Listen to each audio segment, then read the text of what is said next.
بسم اللہ الرحمن الرحیم بسم اللہ الرحمن الرحیم الحمد للہ رب العالمین والعاقبۃ للمتقین والصلاة والسلام علی اشرف الخلق والمرسلین اما بعد۔ عزیز طلبہ، آج کتاب الہدایہ جز 40 کا سبق نمبر 31 ہے، اور یہ سبق جنس البیع بشرط الخیار لغیر العاقدین کے متعلق ہوگا، اور کتاب کی عبارت ومن اشتری شیئا سے لے کر و ابو یوسف رحمہ اللہ تعالی یعتبرہما تک ہوگی۔ آتے ہیں سبق کے متعلقہ اصول کی طرف۔ تو اصل نمبر 1، الارث انما یجری فیما یقبل الانتقال وہی الاعیان دون الاوصاف فلا تورث الحقوق المجردہ۔ وراثت صرف ان ہی چیزوں میں جاری ہو سکتی ہے کہ جو قابل انتقال ہو سکتا ہو، منتقل ہو سکتی ہو، اور وہ اعیان ہے نہ کہ اوصاف۔ یعنی اعیان کا انتقال ایک جگہ سے دوسری جگہ تو ہو سکتا ہے، لیکن اوصاف کا انتقال ایک جگہ سے دوسری جگہ یہ ممکن نہیں ہے، لہذا حقوق مجردہ میں وراثت نہیں چلے گی۔ لا لزوم بدون الالتزام، جب تک کوئی شخص کسی معاملے کا خود ہی التزام نہ کرے تو اس معاملے کو اس پر لازم کرنا یہ درست نہیں ہے۔ لا تسلیط فیما لا یملکہ المسلط، مسلط یعنی کسی شخص پر مسلط کرنے والا انہی امور میں تسلیط کر سکتا ہے کہ جن امور کا یہ خود مالک ہے۔ یعنی جس معاملے کا یہ خود مالک نہیں ہے تو ان معاملات میں کسی اور کو مسلط کرنا یہ اس کے بس میں نہیں ہے، اس کا مالک نہیں ہے۔ مثلا ایک معاملہ ہے، تو اگر مسلط خود اس معاملے کو فسخ کر سکتا ہے تو کسی اور شخص کو بھی اس معاملے کے فسخ کرنے پر مسلط کر سکتا ہے، لیکن اگر خود ہی جو ہے نا فسخ کرنے کا مالک نہیں ہے تو دوسرے شخص کو بھی وہ مسلط نہیں کر سکتا۔ اس اصل پر بہت ساری فروعات ہے، لیکن اس عبارت میں یعنی ہدایہ کی جو عبارت ہم آگے انشاءاللہ پڑھیں گے اس میں امام ابو یوسف رحمۃ اللہ علیہ کا جو مذہب ہے اس کی طرف سے جواب بھی یہ بنتا ہے۔ اصل نمبر 4، المفسوخ لا تلحقه الاجازت والمجاز یلحقه الفسخ، فسخ شدہ امر اس کو اجازت لاحق نہیں ہوتی، یعنی ایک معاملے کو اگر فسخ کیا جائے تو فسخ کرنے کے بعد دوبارہ اس کی اجازت دینا یہ درست نہیں ہے۔ البتہ جس چیز کی اجازت دی گئی ہے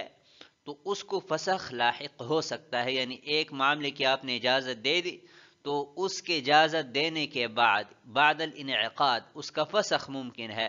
تو اس اعتبار سے جو فسخ ہے وہ اقوی ہے اجازت سے۔ اصل نمبر 5، اصل الترجیح بالسبق، کہ بہت ساری معاملات ایسی ہیں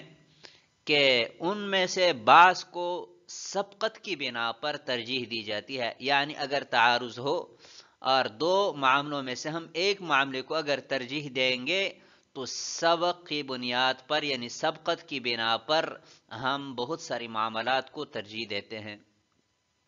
اصل نمبر 6، اشتراط حکم العقد لغیر العاقد لا يجوز، عقد کے حکم کا کسی اور کے لیے شرط رکھنا یہ جائز نہیں ہے۔ یعنی عاقدین کے علاوہ کوئی تیسرا شخص ہے، اس کے لیے شرط رکھنا کہ بیچ تو میں آپ کو رہا ہوں لیکن ثمن جو ہے وہ فلاں کے ذمہ واجب ہے، یا یہ چیز جو ہے میں آپ کو فروخت کرتا ہوں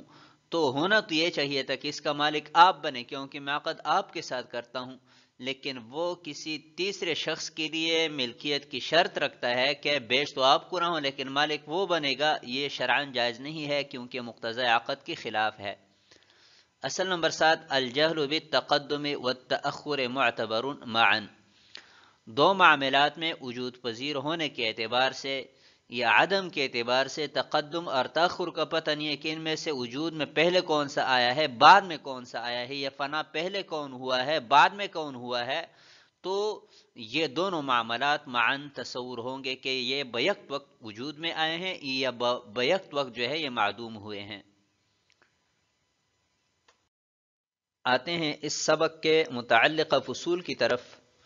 تو البیع بشرط الخیار لغیر العاقدین، اس جنس کو ہم نے کل 4 فصول میں تقسیم کیا ہے جس پر ہم گزشتہ سبق میں بھی بات کر چکے ہیں، اور چونکہ یہاں پر متعلقہ عبارت بیان ہوگی تو اس لیے یہاں پر بھی خلاصتاً ذکر کرتے ہیں۔ تو اس جنس کو ہم نے کل 4 فصول میں تقسیم کیا ہے۔ فصل نمبر 1، الفسخ او الاجازت من احدہما، عاقد یا غیر عاقد ان دونوں میں سے کسی ایک نے اجازت یا فسخ کے اعتبار سے تصرف کیا ہے تو جس نے تصرف کیا ہے اس کا تصرف معتبر ہے، چاہے وہ اجازت ہے چاہے فسخ ہے۔ فصل نمبر 2،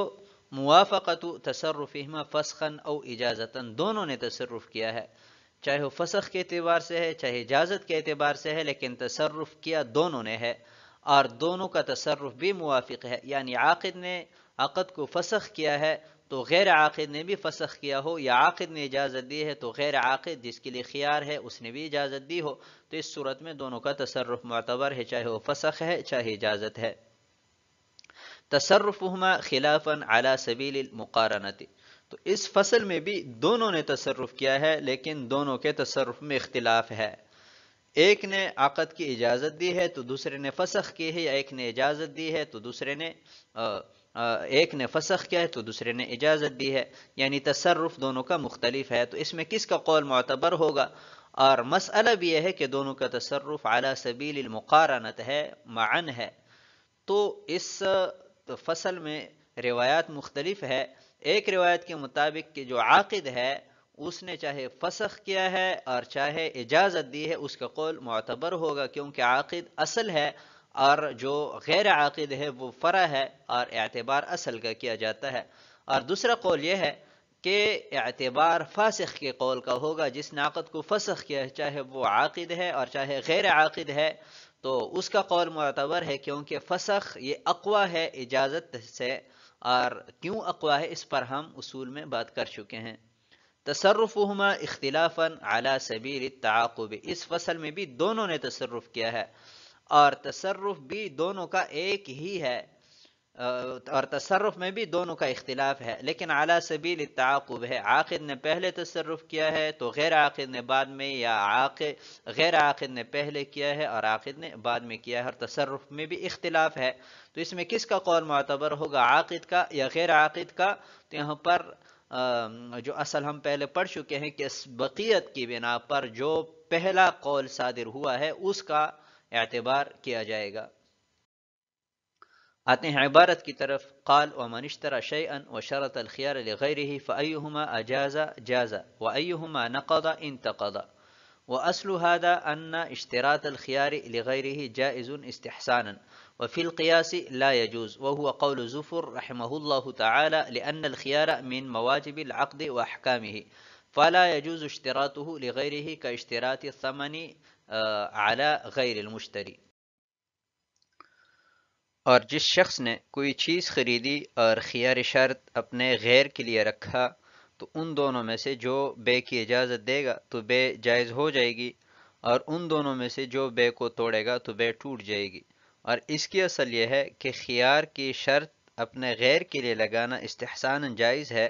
اور قیاساً جائز نہیں ہے، اور یہی امام ظفر رحمۃ اللہ علیہ کا قول ہے، اس لیے کہ خیار یہ عقد کے لوازمات اور احکامات میں سے ہے، لہٰذا اپنے غیر کے لیے اس کی شرط لگانا یہ جائز نہیں ہے، جیسا کہ ثمن کی ادائیگی کی شرط لگانا غیر مشتری پر۔ قال ومن اشترى شيئا، اس عبارت میں امام محمد رحمۃ اللہ علیہ نے اپنی شہرۂ آفاق کتاب جامع الصغیر میں یہ مسئلہ بیان فرمایا ہے کہ اگر کسی شخص نے کوئی چیز خریدی اور خیار غیر عاقد کے لیے رکھا تو کیا غیر عاقد کے لیے خیار شرط رکھنا یہ جائز ہے کہ نہیں ہے؟ تو اس میں اختلاف ہے، امام ظفر رحمۃ اللہ علیہ کے ہاں رکھنا جائز نہیں ہے، اور امام ظفر رحمۃ اللہ علیہ کا قول قیاس پر بنا ہے، اور ائمہ ثلاثہ امام اعظم ابو حنیفہ اور قاضی ابو یوسف اور امام محمد رحمۃ اللہ علیہ کے ہاں جائز ہے، اور یہ قول استحسان پر بنا ہے۔ تو پہلے امام ظفر رحمۃ اللہ علیہ کی دلیل کو بیان کرتے ہیں کہ امام ظفر رحمۃ اللہ علیہ فرماتے ہیں کہ جو خیار شرط ہے یہ عقد کے لوازمات اور احکامات میں سے ہیں، اور پہلے ہم اصل پڑھ چکے ہیں کہ عقد کے احکامات کی شرط غیر عاقد کے لیے رکھنا جائز نہیں ہے، جیسے کہ ثمن کی ادائیگی کی شرط غیر مشتری پر لگانا، یمبی کا مالک جو ہے وہ کوئی اور بنے مشتری کے علاوہ، تو یہ جائز نہیں ہے۔ تو جس طرح دیگر احکامات کی شرط غیر کے لیے رکھنا جائز نہیں ہے، اسی ہی طرح خیار شرط کی شرط لگانا غیر عاقد کے لیے یہ جائز نہیں ہے۔ آتے ہیں اگلی عبارت کی طرف، وَلَنَا أَنَّ الْخِيَارَ لِغَيْرِ الْعَاقِدِ لَا يَثْبُتُ إِلَّا بِطَرِيقِ النِّيَابَةِ عَنِ الْعَاقِدِ فَيُقَدَّمُ الْخِيَارُ لَهُ اقْتِضَاءً ثم يجعل هو نائبا عنه تصحيحا لتصرفه، وعند ذلك يكون لكل واحد منهما الخيار فأيهما أجاز جاز وأيهما نقض انتقض۔ اور ہماری دلیل یہ ہے کہ خیار عاقد کی طرف سے غیر عاقد کے لیے نیابتاً ہی ثابت ہوتا ہے، اور عاقد کے لیے خیار اقتضاءً مقدر مانا جائے گا، اور پھر غیر عاقد اس کی طرف سے نائب بنے گا عاقد کے تصرف کی تصحیح کے لیے، اور اس تقدیر پر ان دونوں میں سے ہر ایک کو خیار حاصل ہوگا، لہٰذا ان دونوں میں سے جو اجازت دے گا تو بے جائز ہو جائے گی، اور جو بے کو توڑے گا تو بے ٹوٹ جائے گی۔ ولانا سے صاحب ہدایہ وجہ استحسان بیان کر رہے ہیں کہ خیاری شرط جو ہے یہ ضرورت کی بنا پر مشروع ہوا ہے، تو جیسے عاقد کے لیے خیار شرط کی ضرورت ہے، اس ضرورت کی بنا پر اس کے لیے خیار شرط کو مشروع قرار دیا گیا ہے، اسی ہی طرح بسا اوقات غیر عاقد کے لیے بھی خیار شرط رکھنے کی ضرورت پڑتی ہے کہ وہ زیادہ تجربہ کار ہوتا ہے یا اس کو جو ہے زیادہ معلومات ہوتی ہے، تو اس بنا پر استحساناً ہم نے غیر عاقد کے لیے بھی خیار شرط کو مشروع قرار دیا۔ ابھی اگلی بات یہ ہے کہ یہ خیار غیر عاقد کے لیے مشروط ہوا ہے، لیکن یہ اصالتاً ہے یا نیابتاً ہے؟ تو اصالتاً تو ہو نہیں سکتا، کیونکہ اجنبی ہے، غیر عاقد ہے، تو ہم نے اس کے لیے نیابتاً اس خیار کو مشروع اور ثابت مانا کہ اصل میں یہ خیار عاقد کے لیے ثابت تھا اقتداءً، اور پھر یہ نیابتاً غیر عاقد کے لیے ثابت کیا گیا تاکہ عاقد کا جو تصرف ہے وہ درست ہو، کیونکہ عاقل کے کلام کو صحیح محمل پر اگر محمول کرنا ممکن ہو تو اس کو صحیح محمل پر محمول کیا جائے گا۔ اور اس عبارت میں صاحب ہدایہ فرما رہے ہیں کہ جب ضرورت کی بنا پر غیر عاقد کے لیے خیار شرط مشروع ہوا ہے تو اس صورت میں عاقد اور غیر عاقد دونوں کو خیار ثابت ہو جائے گا، ان دونوں میں سے اگر کوئی عقد کی اجازت دے تو یہ عقد جائز ہو جائے گا، اور اگر ان دونوں میں سے کوئی خیار کو فسخ کر دے تو یہ خیار فسخ ہو جائے گا۔ آتے ہیں اگلی عبارت کی طرف، وَلَوْ أَجَازَ أَحَدُهُمَا وَفَسَخَ الْآخَرُ يُعْتَبَرُ السَّابِقُ لِوُجُودِهِ فِي زَمَانٍ لَا يُزَاحِمُهُ فِيهِ غَيْرُهُ، وَلَوْ خَرَجَ الْكَلَامَانِ مِنْهُمَا مَعًا يُعْتَبَرُ تَصَرُّفُ الْعَاقِدِ فِي رِوَايَةٍ وَتَصَرُّفُ الْفَاسِخِ فِي أُخْرَى، وجه الأول أن تصرف العاقد أقوى لأن النائب يستفيد الولاية منه، ووجه الثاني أن الفسخ أقوى لأن المجاز يلحقه الفسخ والمفسوخ لا تلحقه الإجازة، ولما ملك كل واحد منهما التصرف رجحنا بحال التصرف۔ اور اگر ان دونوں میں سے ایک اجازت دیں اور دوسرا فسخ کر دیں تو سابق کا اعتبار کیا جائے گا، اس لیے کہ سابق ایسے زمانے میں پایا گیا ہے کہ اس میں اس کا غیر اس کے لیے مزاحم نہیں ہے، اور اگر دونوں کلام معاً صادر ہوئے ہیں تو عاقد کا تصرف معتبر سمجھا جائے گا ایک روایت کے مطابق، اور دوسری روایت کے مطابق فاسق کا تصرف معتبر سمجھا جائے گا۔ پہلی روایت کی وجہ کہ عاقد کا تصرف اقوی ہے، اس لیے کہ نائب ولایت اصل سے حاصل کرتا ہے، اور دوسری روایت کی وجہ یہ ہے کہ فسخ اقوی ہے، اس لیے کہ عقد مجاز یعنی جس کی اجازت دی گئی ہے تو اس کو فسخ لاحق ہو سکتا ہے، جبکہ عقد مفسوخ فسخ شدہ عقد اس کو اجازت لاحق نہیں ہو سکتی، اور جب ان دونوں میں سے ہر ایک کو تصرف کا حق حاصل ہے تو ہم نے حال تصرف کی بنا پر ترجیح دی۔ وَلَوْ أَجَازَ أَحَدُهُمَا، اس عبارت میں صاحب ہدایہ وہ جو گزشتہ فصول ہیں ان فصول کو ذکر کر رہے ہیں کہ اگر عاقد اور غیر عاقد جس کے لیے خیار رکھا گیا ہے دونوں تصرف کریں، لیکن دونوں کے تصرف میں اختلاف ہو، ایک نے اجازت دی ہو جبکہ دوسرے نے عقد کو فسخ کیا ہو، تو اس صورت میں ہم دیکھیں گے کہ پہلے تصرف کس نے کیا ہے، تو اسبقیت کی بنا پر اس سابق کا اعتبار کیا جائے گا، اس نے چاہے عقد کو فسخ کیا ہے تو فسخ کو معتبر مانیں گے، اور اگر عقد کی اجازت دی ہے تو اجازت کو معتبر مانیں گے۔ ولو خرج الکلامان منہما معا، دونوں کے تصرف میں اختلاف ہے، ایک نے اجازت دی ہے اور دوسرے نے عقد کو فسخ کیا ہے، لیکن دونوں کے جو کلام ہے وہ معاً صادر ہوئے ہیں، تو اس صورت میں کس کا قول معتبر ہوگا، کس کا تصرف ہم معتبر مانیں گے؟ تو اس میں روایات کا اختلاف ہے۔ ایک روایت کے مطابق جو عاقد ہے اس کا تصرف معتبر ہے، چاہے وہ اجازت دیں چاہے فسخ کریں، اور دوسرے روایت کے مطابق جو فاسق ہے اس کا قول معتبر ہے، اس کا تصرف معتبر سمجھا جائے گا۔ تو پہلی جو روایت ہے کہ عاقد کا تصرف معتبر ہے، اس کی وجہ کیا ہے؟ تو اس کی وجہ صاحب ہدایہ بیان کر رہے ہیں کہ جو عاقد ہے وہ اقوی ہوتا ہے، اور جو غیر عاقد ہے انہوں نے نیابتاً خیار شرط کو حاصل کیا ہے، تو جو عاقد ہے وہ اصل ہے، مالک ہے، مختار ہے، اور جو غیر عاقد ہے انہوں نے نیابتاً خیار شرط کو حاصل کیا ہے، لہذا اصل چونکہ اقوی ہے اس لیے اس کا اعتبار کیا جائے گا۔ اور دوسری جو روایت ہے کہ فاسق کا قول معتبر ہے، چاہے وہ عاقد ہے یا غیر عاقد، تو اس کی دلیل کیا ہے، وجہ کیا ہے؟ تو صاحب ہدایہ فرما رہے ہیں کہ جو فسخ ہے وہ اقوی ہے بنسبت اجازت کے۔ اقوی کس طرح ہے کہ من لہ الخیار نے اجازت دے دی، لیکن وہ مبی جو ہے بائیں کے ہاتھ میں ہلاک ہوئی، تو جو مجاز عقد تھا جس کی من لہور خیار نے اجازت دے دی، تو مبی کے ہلاکت کی وجہ سے، محل البے کے ختم ہونے کی وجہ سے وہ مجاز عقد ختم ہو چکا، یعنی مجاز کو فسخ لاحق ہوئی۔ لیکن امر مفسوخ جس کو فسخ کیا جائے تو اس کو جو ہے اجازت لاحق نہیں ہو سکتی، تو اس بنا پر فسخ اقوی ہے اجازت سے، لہذا فاسق کا قول بہر صورت معتبر ہوگا۔ آتے ہیں اگلے عبارت کی طرف۔ وقیل الاول قول محمد رحمہ اللہ تعالی والثانی قول ابی یوسف رحمہ اللہ تعالی واستخرج ذلك مما اذا باع الوكيل من رجل والموكل من غيره معا فمحمد رحمه الله تعالى يعتبر فيه تصرف الموكل وابو یوسف رحمہ اللہ تعالی يعتبرهما۔ وقیل اور کہا گیا ہے کہ پہلا قول امام محمد رحمۃ اللہ علیہ کا ہے، اور دوسرا قول قاضی ابو یوسف رحمہ اللہ تعالی کا ہے،